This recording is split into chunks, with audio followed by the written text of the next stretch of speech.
England विरुद्धच्या दुसऱ्या एकदिवसीय सामन्यात टीम इंडियाचा कर्णधार रोहित शर्मानं शानदार शतक ठोकलेलं आहे।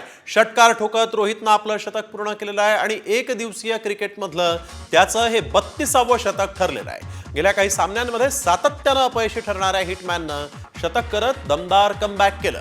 रोहितनं 6 सिक्स आणि 9 4च्या मदतीनं शतक पूर्ण केलेलं आहे। शुभमन गिल बरोबरच्या पहिल्या विकेटसाठी रोहितनं 136 धावांची पार्टनरशिप केली होती। शुभमन गिल 60 धावा करून बाद झाला, तर विराट कोहली अवघ्या 2 धावांवर बाद झालेला आहे। टीम इंडियानं 2 विकेट गमावत 175 धावा केल्या होत्या।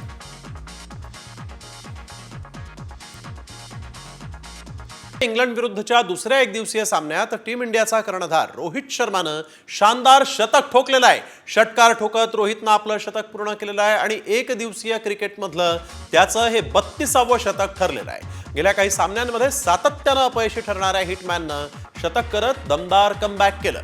रोहितनं 6 सिक्स आणि 9 4च्या मदतीनं शतक पूर्ण केलेलं आहे। शुभमन गिल बरोबरच्या पहिल्या विकेटसाठी रोहितनं 136 धावांची पार्टनरशिप केली होती। शुभमन गिल 60 धावा करून बाद झाला, तर विराट कोहली अवघ्या 2 धावांवर बाद झालेला आहे। टीम इंडियानं 2 विकेट गमावत 175 धावा केल्या होत्या।